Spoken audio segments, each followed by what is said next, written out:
So hello guys, welcome back to the YouTube channel Ayush develop. तो अब हम पहुंच गए हैं चौथे पार्ट इस सीरीज़ पे। तो अगर आपने वो पिछली वीडियोस नहीं देखी है तो मैंने एक प्लेलिस्ट बना के रख दी है। आप मेरे चैनल पे जाए प्लेलिस्ट सेक्शन में, वहाँ पे आपको मिल जाएगा। तो यहाँ पे अब इस वीडियो में हम बात करते हैं कि हम स्केलर को कैसे इंटीग्रेट करें। और जो हमने पिछली वीडियो में इशू देखा था कि हम क्रिएटेड एट और अपडेटेड कॉलम्स हर एक एंटिटीज़ के डेट एंड टाइम जो वैल्यू है वो इन्फिनिटी वैल्यू कैप्चर कर रही है। इंस्टेड ऑफ दैट हम उसे कैप्चर करें और एज अ प्रॉपर वे में स्टोर करें, राइट। तो हमारा ये रहेगा आज का मोटिव, 2 मोटिव, ठीक है। तो स्केलर को इंटीग्रेट करने के लिए सबसे पहले आपको पैकेज इंस्टॉल करना पड़ेगा। तो यहाँ से आप ऐड नूगेट पैकेज में जाएंगे, यहाँ पे सीधा स्केलर सर्च मार दो, तो ये आपका स्केलर सर्च करके दे देगा। तो सबसे पहला फर्स्ट ही है scalar.asp.NET को, इस पर क्लिक करेंगे, इसका लेटेस्ट वर्जन को इंस्टॉल करेंगे। तो स्केलर का ये इंस्टॉलेशन हो चुका है हमारे प्रोजेक्ट में। अब इसको इंटीग्रेट करने से पहले ग्लोबल यूजर्स में जाएंगे, scalar.asp.NET को,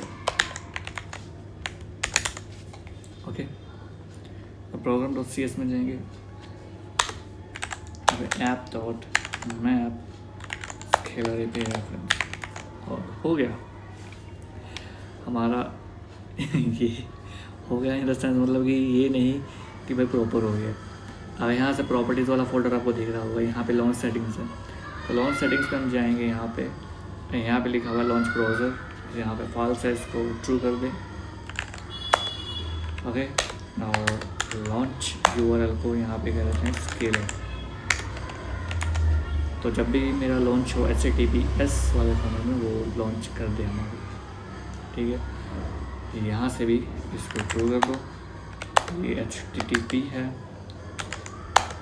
यहाँ पे स्केलर, ओके। तो अब यहाँ पे मैं कह रहा हूँ जो HTTP वाले हैं उसको 5001 पोर्ट पे रन करें, और जो HTTPS वाला चल रहा है, ठीक है, इसे 5000 कर देते हैं, ओके। और इसे सेव करते हैं, बस इतना ही था। तो इसको रन करेंगे। अब ये मेरा ब्राउज़र लॉन्च करेगा भाई,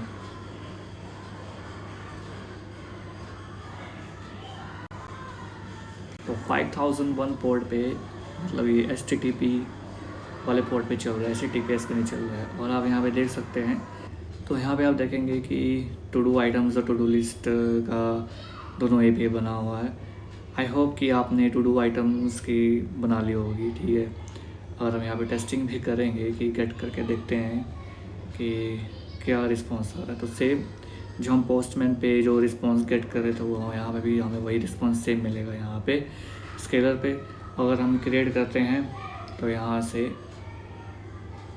मान लो न्यू टाइटल,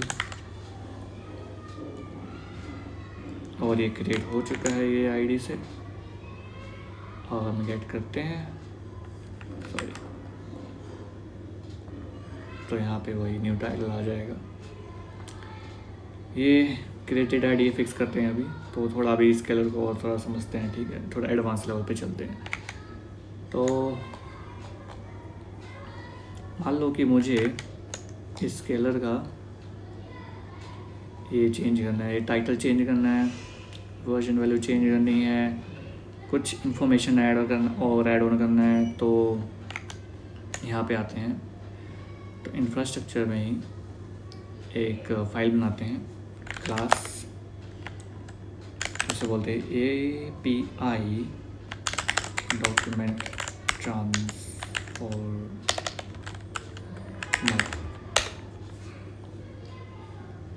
तो मैं क्या करूँगा कि उस स्केलर की API को थोड़ा ट्रांसफॉर्म करूँगा, जो भी उसमें इंफॉर्मेशन है थोड़ा सा वो सेट करूँगा। तो उसके लिए I open API document transformer है। ये एक इंटरफेस है जो कि ओपन एपीआई प्रोवाइड करती है, ठीक है। तो इस इंटरफेस को इम्प्लीमेंट कर लेते हैं। कुछ नहीं, ज़्यादा नहीं करना ज़्यादा। यहाँ पे डॉक्यूमेंट क्या कहते हैं, रिटर्न कर लेते हैं task dot complete. Okay, document dot इनको इसका नया ऑब्जेक्ट होगा। इसके अंदर अगर मैं बोलूँ टाइटल, तो टाइटल आप यहाँ पे देख रहे हो, ये वाला टाइटल, ये टाइटल चेंज होगा। मान लो मैं ऐसे करूँ टू डू एपीआई, ठीक है। डिस्क्रिप्शन दे देता हूँ कि ये पे क्या करता है। This is to API where user can create, can perform CRUD operations on the to-do list and to-do items. Okay, now contact detail, yep, I can add email which I use correct .NET name, this is okay.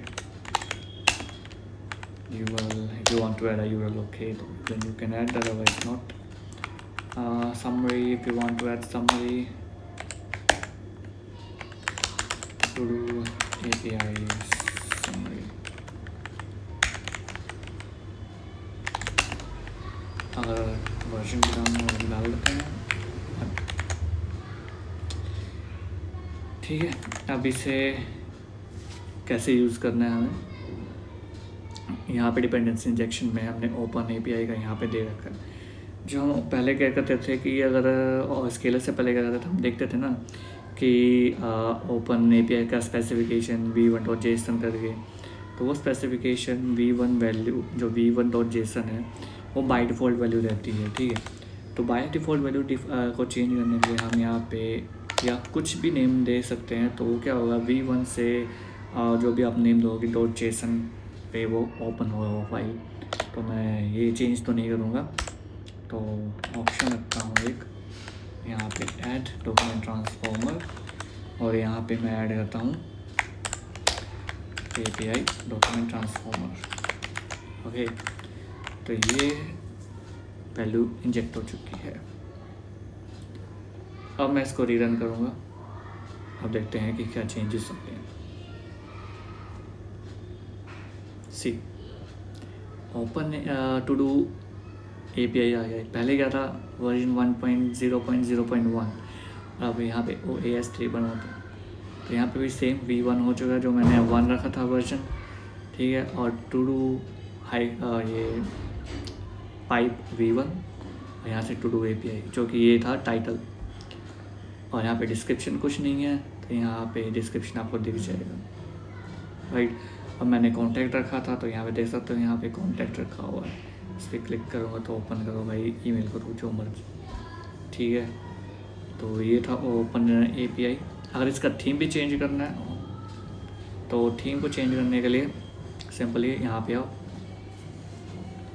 Opt dot with theme को लेकर scalar theme dot, मान लो मैं deep space कर रहा हूँ, ये theme use करना चाहता हूँ, या इसमें मल्टीपल ऑप्शंस भी होते हैं, ठीक है।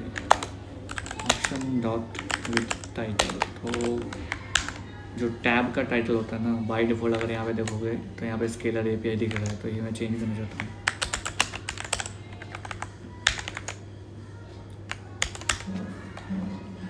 ठीक है, अगर इसको रीरन करूँगा फिर से मैं,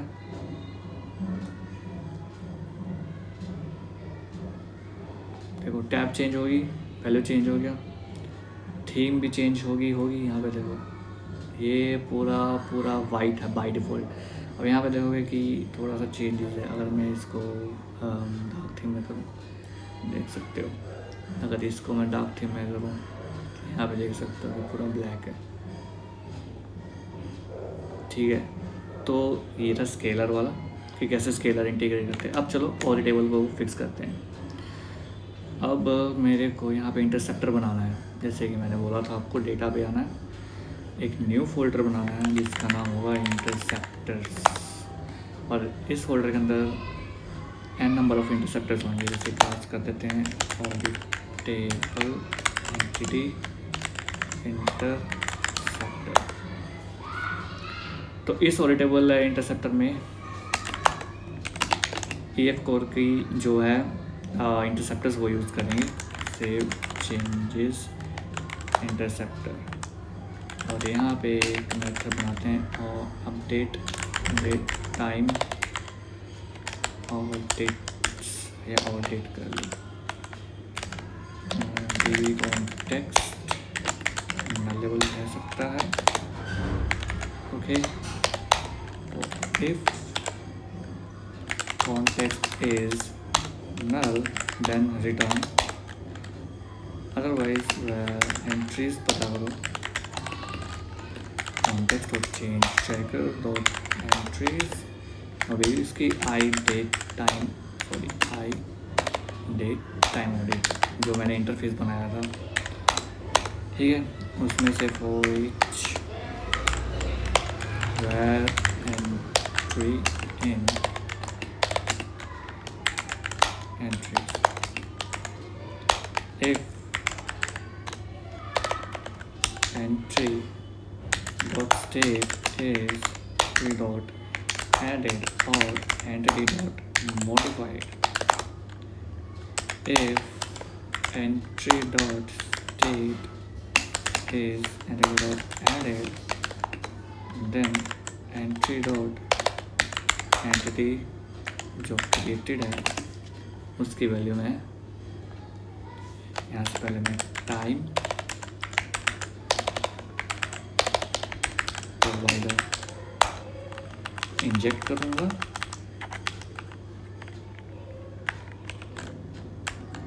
provider dot get UTC now. Okay, अब entry dot entity dot updated at provided dot UTC। अब मैं यहाँ पे मेथड में ये कह रहा हूँ कि जहाँ जहाँ ये आई डेट टाइम एंटिटी जो ये इंटरफेस है इनहेरिट है और उसकी जो एंट्रीज बन रही है वो लिस्ट प्रोवाइड करे।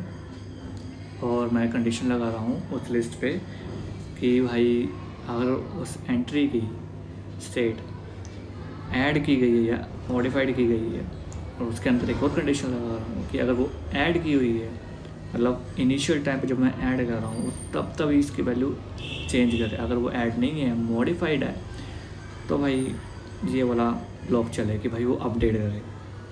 ठीक है, ये हो गया। और अब इसे कैसे यूज़ करना है, यहाँ पे ओवरराइड करना है बाय डिफ़ॉल्ट वैल्यू सेविंग, मतलब सेविंग के टाइम पे मुझे ये वैल्यूज़ इंजेक्ट करनी है, क्योंकि मैं तभी तो वैल्यू ऐड कर रहा हूँ, मैं तब नहीं सेव कर रहा हूँ। सेव करने के बाद ही मैं उस वैल्यू को अपडेट नहीं कर रहा हूँ, अपडेट नहीं करना चाहता हूँ। ठीक है, तो ये मैं जिस टाइम पे मैं वैल्यू एंटर कर रहा हूँ, यूज़र वैल्यू रिक्वेस्ट भेज रही है, मैं उस टाइम पे ही इन प्रॉपर्टीज़ को अपडेट करना चाहता हूँ, वैल्यू पास ऑन करना चाहता हूँ। ठीक है, तो डेटा वेट है यहाँ पे, ये data context saving changes override से सेविंग चेंजेस असिंक। ठीक है, तो ये सिंक्रोनाइज मेथड है, सिंक्रोनाइज मेथड है। ठीक है, अब इस इंटरसेप्टर को यूज़ करना है। DB कॉन्टेक्स्ट में जाएंगे, तो यहाँ से पहले builder.service.add scope I save changes except audit table entity। Okay, that's it, हमारा इंटरसेप्टर रेडी है। और ये सर्विस भी इसी के थ्रू पास ऑन होगी DB कॉन्टेक्स्ट में, और ओवरराइड करेगी करंट इंटरसेप्टर को। और अगर हम इसको रीरन करते हैं और चेक करते हैं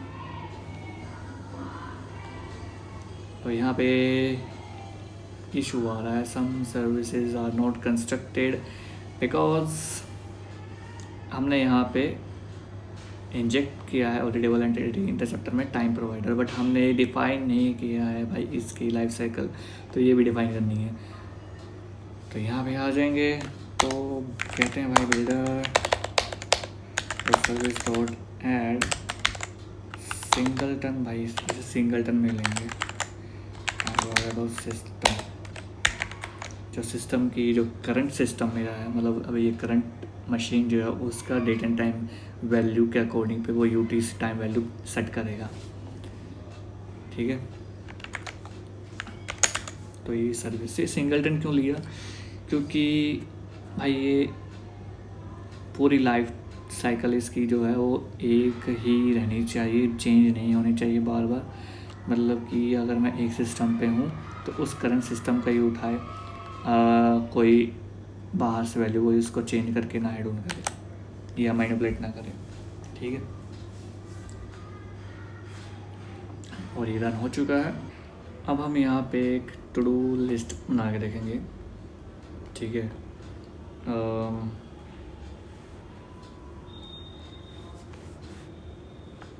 हेलो इलेक्ट्रॉन AI, जो कि हम ये AI का भी इंटीग्रेट करेंगे अपने आने वाले नई वीडियो पे, तो इसलिए नहीं अभी।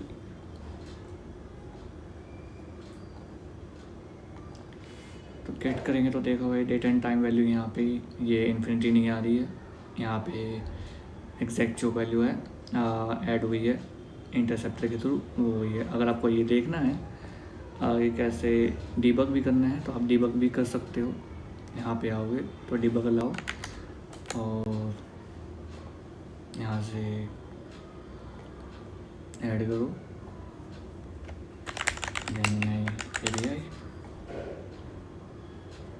Now send this and you will see. Debugger पे हिट किया, एंट्रीज देखी, कौन सा रिज़ल्ट है, टू डू लिस्ट पे आया है क्योंकि हम टू डू लिस्ट क्रिएट कर रहे हैं। और यहाँ पे स्टेट रखेंगे भाई एडिड है तो ये कंडीशन ट्रू होगी, ऐड पे आएगा, फिर ये अपडेट भी आ जाएगा और ये सॉन्ग चलेगा। और अगर हम यहाँ पे चेक करेंगे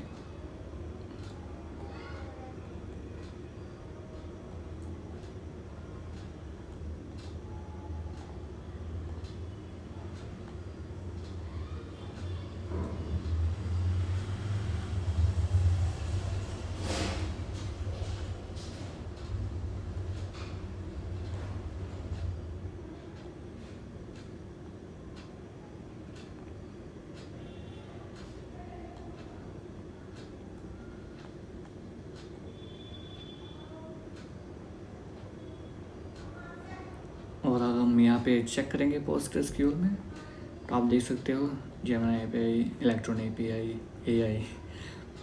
AI और API में मैं थोड़ा बहुत स्लिप कर जाता हूँ।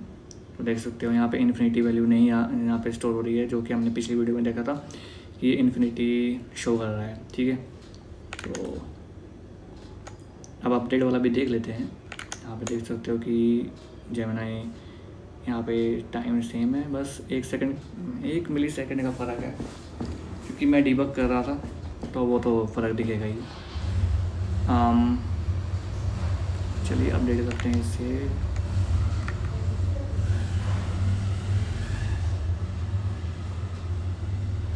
आईडी क्या है भाई, मान लो कॉपी करते हैं, पुट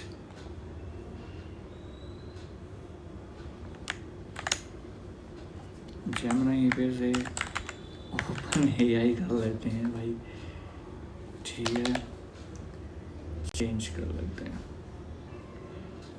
अब यहाँ पे देख सकते हैं कि यहाँ पे फिर से इसने हिट किया और अब इस बार एंट्री भी किसकी आई होगी, टू डू लिस्ट की, अब यहाँ पे एंट्री में जाते हैं और स्टेट क्या आएगा यहाँ पे मॉडिफाइड। तो कंडीशन करेक्ट है, पर ये ऐड वाले पे नहीं जाएगा और वो अपडेट करेगा वो, ठीक है। और इसने अपडेट कर दिया ट्रू।